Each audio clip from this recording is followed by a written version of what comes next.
Magandang oras mga kababayan, mga ka-Golden Boy. Well, umuusok ngayon ang mga isyu. Of course, dahil kay Digong na hinuli kahapon ng Interpol dito mismo sa Pilipinas at may basbas ng Malacanang. Kaya kanya-kanyang opinion ang mga influencers, mga vloggers, mga DDS trolls, mga BBM vlogger ay kanya-kanyang mga opinion dito sa nangyayari. Pero meron isang video dito na nakakatakaw pansin dahil sa itong si Bato de la Rosa ay hindi talaga mahagilap ng kamera noong pumunta sila Bungo, Vic Rodriguez, si Bilio, tsaka lahat ng kaalyado ni Digong ay naroon, pero si Bato ay hindi talaga mahagilap ng kamera. Kaya maraming nagsasabi na sana si Bato, bakit nagtatago?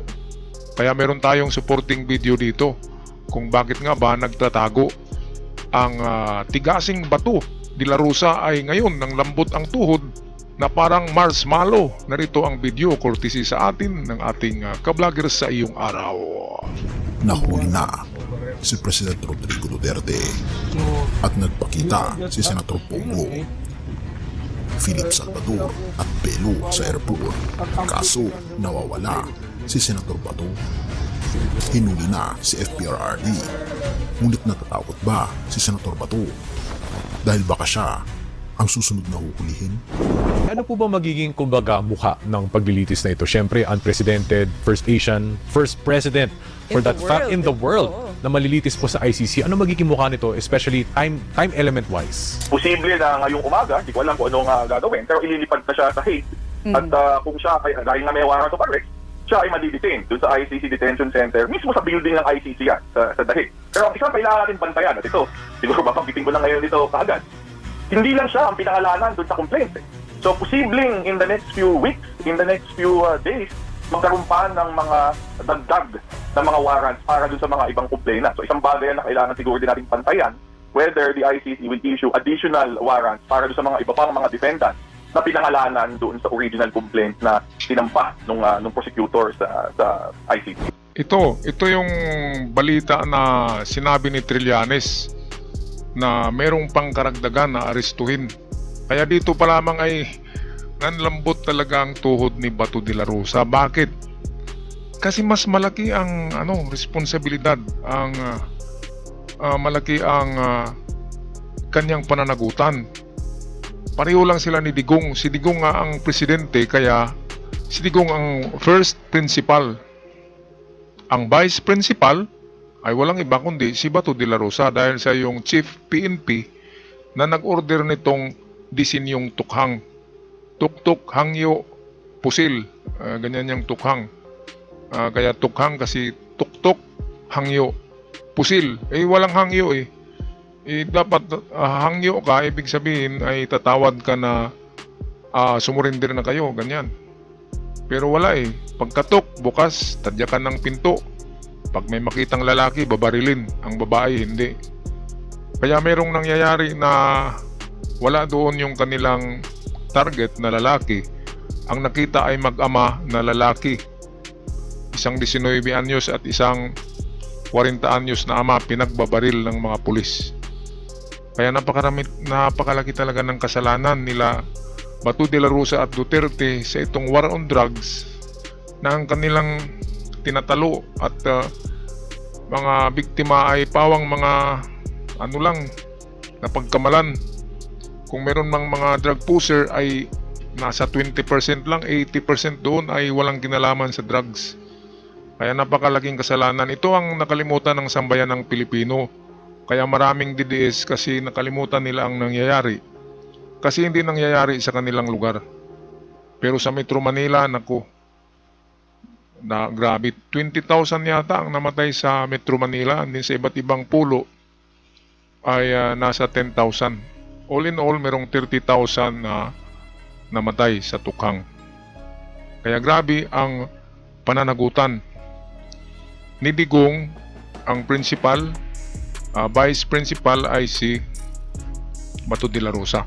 At sabi nga ni Trillanes sa interview niya kagabi na tanging si Bato lang ang aarestuhin pabalik ng ICC, ng Interpol. Si Bato lang at yung mga general niya, mga colonel niya at iba pang mga kapulisan ay dito na daw yun lilitisin sa Pilipinas. Pero itong principal 2 suspect, Digong at Bato, ay sa ICC daw talaga yan. Dahil sila yung nagdisenyo, sila yung nag-design ng war on drugs na grabe. First in the history of the world na ang gobyerno mismo ang pumapatay ng kanyang mga mamamayan. 30,000 sa 4 lang na buwan. Grabe, 30,000 ang pinatay. Kahit nga hindi kahit kalaban sa politiko ay pinagbabaril din, tinutukhang. Kasi ituturo lang na yan tukhang yan. Tutukhangin nyo yan. Yung tinuturo pala ay kalaban lang sa politiko. Kalaban ng politiko. At tinuturo din ng kampo nila Digong. Kaya ang mga ganyan, katulad sa nangyari sa Mindanao sa mga paruhinog, 'di ba? 20 million pala ang reward ng ng malalaking tao, 20 million. Kaya yung umatake sa lugar ni Paruhinog, marami. Kasi 20 million. So 20 sila kakapulisan, tag 1 million sila bawat isa. Pero kung gusgusin lang o busabos na mga pusir or mga adik ay 20,000. Yung mga adik lang yung nagra-rugby ay pwede na barilin yon, yung nagra-rugby. At i-report yon, meron kang pabuya na 20,000. Yun pala ang design ng tukhang, kaya maraming binabaril. Kasi ang mga pulis ay parang nag-bounty hunting. Ang mga pulis noon ay parang nag-treasure hunt. Kapag may nabaril sila, bounty hunter merong bounty na ibibigay. 20,000 pinakamababa at 1 million para sa mga high profile, pero karamihan ay kalaban lang sa politika. Yun ang mga katotohanan yan. Meron akong ipalabas na video niyan na galing sa Rappler na detalyado ang tungkol sa tukhang. Okay, balik tayo dito kay sa iyong araw. Senator Bato, nawawala ba? Siya na ba ang kasunod? Sa Manila Airport, isang nakakagulat na eksena ang naganap. Dumating si Bongo, kasama niya si Philip Salvador at Belu. Pero may isang kakaiba, may isang malaking tanong na buwabalot sa lahat ng nakakita. Nasaan si Senator Bato? Wala siya, hindi nagpakita. Pero bakit? Si Vic Rodriguez, nariyan? Kasing linaw ng araw. O baka naman may tinatago siyang takot. Pero kung si Duterte ay hinuli na, ano ang susunod? Bumalik tayo kay Senator Bato. Siya ang isa sa mga pinakamalapit kay Duterte. Isa siya sa mga nanguna sa Oplan Tukhang. Maraming beses niyang sinabi na hindi siya takot sa kahit ano. Pero ngayon, bakit biglang hindi siya makita? Bakit hindi siya sumama kina Bongo, Philip Salvador at ilang pang mga kalyado sa airport? Bakit siya parang naglaho? Isa lang ang sagot na posibleng nasa isip ng marami. Natatakot ba si Senator Bato na siya na ang susunod?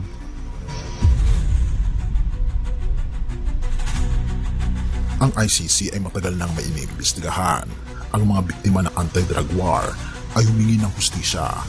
At ngayon, mukhang nagsisimula ng gumulong ang batas. Hindi na lang ito usap-usapan. Hindi na ito haka-haka. Duterte, ang mismong lalaking nagsabing wala siyang takot, ay ngayon nasa kustodiya ng otoridad. Pero kung ito ang simula, sino ang susunod? Ayan, klarong-klaro yan na ang susunod nito ay walang iba kundi itong kasunod na ba? Si Senador Bato? Of course, kasunod talaga siya. Yung interview kagabi, palabas ko yan mamaya, interview kay Trillanes. Si Trillanes ang nagsulong niyan At ang pinaka mga witness talaga dyan ay si Las Cañas at Mato Bato ay naroon sa The Hague, Netherlands or The Hague. Kaya solidong-solido ang ebidensya ng ICC. Kung walang ICC, hindi mahuhuli ang ganitong klaseng mga tao. At kung si PBBM mga magkakasala ng ganito, hahabulin din si PBBM ng ICC. International Court yan Yan ang pinakamataas na korte sa mundo. Kaya itong mga matigas na katulad ni Digong na former president, hindi yan kaya ng Pilipinas. Kasi mga kamag-anak lang yung nandyan sa Supreme Court Kaya hindi siya bibigyan ng warrant of arrest. Ngayon sa International Court, walang digong-digong doon internationally. Kaya ang batas sa international, batas talaga. Hindi yan makukuha sa pag-iusap. Okay, ngayon ang tanong, kasunod na ba si Senator Bato? Kasunod nga, yun ang sabi ni Trillanes kagabi sa interview. Kasi siya ang nag-execute ng utos ni Digong. Si Digong ang number 1, principal, at si Bato ang vice principal, at yung mga tauhan ni Bato, ayun yung mga accomplice at mga kasama. Pero sabi ni Trillanes, ang tatawagin lang o arestuhin ng ICC, 1 month to 6 months lang daw ang ano niyan, ay arestuhin na si Bato. Ngayon kung nakikinig si Bato, siguro nanginginig na, di ba? O magdasal ka na, Bato, o pwede rin magtanim-tanim ka muna diyan ng kamuti, kasi 6 months ay ang kamuti ay may mga laman na, di ba? Kaya nga tinatawag na halamang lupa, kamuting kahoy. Tanim-tanim ka na lang diyan, Bato, at magdasal-dasal ka rin at magsisi ka. Alam mo na alam mo na 30,000 na yung namatay na mga sinasabi niyong mga drug addict Bakit hindi mo pinatigil ang tukhang? Ikaw yung chief PNP, dahil ikaw din ay may share ka rin sa bounty. Kasi ang pugo ng China ang nag-supply ng bounty na yan, na reward sa mga nakabaril na mga pulis. Kaya sumama ang imahe ng pulis dahil kay Bato Dapat yan talaga si Bato. Siya yung nag-utos At si Digong yun din ang nag-utos kay Bato. Kaya yung dalawa na yan, principal suspect talaga yan sa tukhang. 30,000 kabuhay, ibig sabihin yung kanilang dalawang buhay ni Digong at ni Bato, kulang na kulang yan. Sa batas ng lupa, sa batas ng Diyos, presidente ka man o sibilyan, ay pareho lang ang karapatan natin sa lupa. Lalo na sa mata ng Diyos, presidente ka man o ordinaryong tao, pareho lang tayong ginawa ng Diyos. Pareho lang tayong tao kahit presidente ka. Kaya yung buhay niyong dalawa ay kulang na kulang yan. Ibayad sa pinatay niyo na 30,000 katao, kaya wag na kayong matakot. I-accept nyo na kasi malaki ang kasalanan nyo. Ay kahit pinupinuhin pa kayo, ilagay kayo sa meat grinder, gawin kayong pulbos, ay kulang pa rin kahit kasi 30,000 kabuhay. Diba? Anong ibabayad nyo doon? Kung bangko pa yan, nangungutang kayo sa bangko, anong ibabayad nyo? Diba? Kaya kukuha ng collateral ang bangko. Isa inyo, ang ICC, kayo lang ang ikulong Mabutit ikulong pa yung inyong mga anak, tsaka asawa at tsaka mga apo, para mabayaran nyo yung kinuha niyong mga buhay. Kaya bago gumawa ng ganyan na masama, mga kababayan, sa mga pulis dyan na nakarinig, bago kayo gumawa ng mga ganyan, isipin nyo na ang buhay natin ay hiram at bigay ng Diyos. Kaya wag tayong pumatay ng mga tao. Kung may kasalanan man yan, bigyan ng pagkakataon na idipinsa ang sarili. Yun yung tinatawag na due process. At kung may kasalanan, tsaka ikulong at parusahan. Hindi yung papatayin. Tinanggal na nga natin ang death penalty sa Pilipinas, tapos papatay pa kayo. Hindi kasalanan yun, di ba? Sa batas. Okay, balik tayo sa ating ka-vlogger sa iyong araw. Balik tayo sa pagkawalan ni Bato. Isang taong hindi natatakot. Dapat walang dahilan para magtago.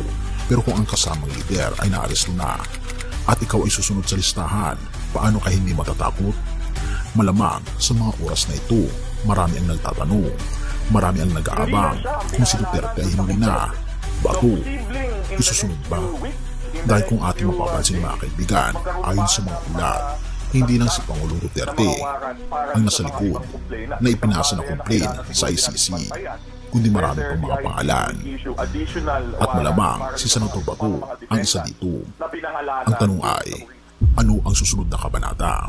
Ang susunod na kabanata diyan ay babalik dito ang ang Interpol. Kasi sabi walang jurisdiction ang ICC. Ang kitid naman ng mga utak ng mga nagsabi niyan na walang jurisdiction. Wala ang jurisdiction dahil hindi tayo membro. Pero ang ICC at Interpol ay magkakonect kasi yan. At kapag mag-utos ang ICC sa Interpol na hulihin nyo yung kriminal doon na bansa, na tao na kriminal, ay hulihin talaga ng Interpol. International Police, kahit saang bansa makapasok yan. Di ba? So yung mga nagsabi na walang jurisdiction, wala, pero ang Interpol ay meron. Kaya ganyan talaga kapag matalino ka, alam ni PBBM yan. Kaya hindi na nagpamembro pa ang Pilipinas sa ICC kasi baka sabihin ng mga tao na bumalik tayo sa ICC para hulihin si Digong. Very clever, very bright si PBBM. Kaya nga, sabi ni PBBM, hindi ko papasukin ng ICC. Totoo, walang pumasok na ICC kahit isa. Pero Interpol, ang Interpol ay parang FBI na rin yan eh. Ang Interpol lang ay international, ang FBI ay sa Amerika lang. Kaya walang kawala. Kapag nandoon na siya, no, kaya iyakan nga ang mga mga kabit ni Digong, tsaka mga niya, iba-ibang mga malapit sa buhay niya, iyakan. Alam nila hindi na makabalik si Digong. Kung ikulong diyan doon ng kahit isang taon lang na pagkakulong, may stress yan, wala siyang chicks, ay siguradong magkasakit. Di ba? Masakitin na nga eh. Kaya yan ang tinatawag na ang kasalanan ay pagbayaran ng mga nagkakasala. Kaya ito, mas maliwanag pa sa kalbo na sikat ng refleksyon ng kalbo ni Bato, ang kasagutan dito ay siya talaga ang susunod, sabi ni Trillanes. Kasi si Trillanes ang nagpursige talaga sa ICC. Napakaraming pinadala doon si Trillanes ng mga ebidensya. Kaya si Trillanes dito ang unsung hero. Yung hindi natin kinakanta. Hindi natin pinapasalamatan si Trillanes kasi sinisiraan siya ni Digong eh. Sinasabi ni Digong, tuta daw, tuta. Noon pa yan, kahit sinong presidente, tinitira talaga ni Trillanes kapag hindi siya nagkagusto. Kahit si PBBM, ay titirahin niya ni Trillanes kapag hindi siya magkagusto. Kaya itong si Trillanes, akala natin baliw ito. Kasi yan ang sabi ni Digong noon, baliw yan, huwag kayong maniwala. Totoo pala lahat ng sinasabi. Yung anak niya, si Basti, merong tattoo ng triad sa likod, dragon. Merong code number. Hindi pinakita ni Basti ba yun, yung maraming tattoo. Hindi pinakita ang tattoo kasi merong code na member talaga siya ng triad. Ayan, kaya pasalamat tayo kay Trillanes. Ano pala yan eh, mabuting tao pala yan. Sinisiraan lang sa panahon ni Digong. Ako nga, akala ko baliw na aso yan eh, kumakahol. Yun pala yung kinakahol niya ay totoo. Grabe na paniwala tayo ni Digong noon. 4 na taon, 5 taon tayo naniwala sa kanya. Yun pala ay nasa likod niya ang nasa likod niya ang grabing kasamaan. Okay, so ito, meron tayong video dito tung pa si De La Rosa dito. Ito na. Okay. So ano yan? Ano yung ginagawa ni Bato diyan? Oh, 'di ba? Lumuluhod eh. Kasi ito yung nasa Senado sila tapos pinag-usapan yung ICC. Iyak nang iyak si Bato dito. Ito, pakinggan natin yung sabi niya. Naman sabihin yun na policy na malawakang pagpatay. I am not si PNP. Nandyan yung Lord. Nandyan si Lord. Nakikita, alam niya. Oo. I'm willing to go back to Davao. Go home. Oo. Alam nga ni Lord na ikaw ang nag-utos. Hindi ikaw ang pumatay. Hindi ikaw ang kumalabit sa gatilyo. Hindi ikaw ang trigger happy. Pero ikaw ang nag-utos. At binigyan nyo ng napakalaking reward ang mga pulis na nakabaril. Kaya ang mga pulis na nangangailangan ng pera ay ginawang treasure hunting ang pagbaril ng mga adik at mga pusher at mga inosenteng sibilyan na napagkamalan lang. Ayan, di ba? Sabi mo, nakatingin ng Diyos. Totoo nga na hindi ikaw ang pumatay pero ikaw ang nag-utos. Kasi ikaw ang PNP. Paano nyo nalaman na 30,000 na pala ang namatay tapos hindi mo ipinatigil ang tukhang patuloy ng patuloy pa rin? Diba? Oh, anong masabi mo ba to? Bakit hindi mo pinatigil ang mga pulis na alam mo naman na pinagbabaril na walang due process ang mga adik, pusir at mga inosenteng bata at mga tatay ng mga bata. Pinagbabaril nyo. Tinatadyakan nyo ang mga bahay, ang pintuan. Wala kayong dalang search warrant, ang dala nyo mga baril. At kapag may nakita kayong lalaki sa loob ng bahay, pinagbabaril nyo. Ang mga babae lang ang hindi pinagbabaril. Ano bang klaseng ano yan? War on drugs. Makakita lang kayo ng mga lalaki na may tattoo, pinagbabaril nyo na. Kaya kayong mga lalaki na may mga tattoo dyan na mukhang adik, ay wag nyo talagang ibuto itong mga tao na ito. Kasi kapag nakabalik ito, gagawa naman ito ng tukhang part 2 at pagbabarilin kayo. Kaya kung kayo DDS na napakaraming tattoo nyo at may mga bisyo kayo, ay wag nyo lang ibuto ang mga taong ito, ay baka kayong mapagkamalan kapag bumalik ang mga ito. Diba? Anong masabi nyo, mga kababayan? Kaya si Bato, nandun na yung kanyang amo, ibig sabihin siya na talagang susunod. Dahil siya ang chief PNP, siya yung right hand ni Digong. At yung mga nakabaril, mga triggerman, ay dito na kayo lilitisin sa Pilipinas. Pero pasalamat kayo, Pilipinas lang. Makapagpiyansa kayo, pero sa ICC, sa Netherlands, walang piyansa doon. Talagang kulong according sa hatol ng ICC court. Ang hustisya ay talagang, sabi nga ng mga nabiktima ay masaya sila, pero nanghinayang sila bakit daw hindi ang Pilipinas kayang magbigay ng hustisya sa 30,000 na namatay. 30,000 katao ang namatay sa tukhang at hindi nabigyan ng justice. Pero ang ICC, International Court lamang pala, ang magbigay ng hustisya. Kaya napakahina ng justice system ng Pilipinas. Kaya yung Supreme Court dyan, naku, takot yan kay Digong eh. Yung Supreme Court, takot sila na itukhang sila, kaya hindi nila binigyan ng arrest at hindi nila tinuligsa ang ginagawang tukhang ni Digong. Okay, so yan lang mga kababayan, pag-i-comment sa ating comment section sa inyong mga saloobin tungkol sa tukhang, tungkol kay Bato at tungkol kay Digong. Ako'y magpaalam na God bless the Philippines at huwag kalimutan mag-subscribe sa ating channel. Paalam.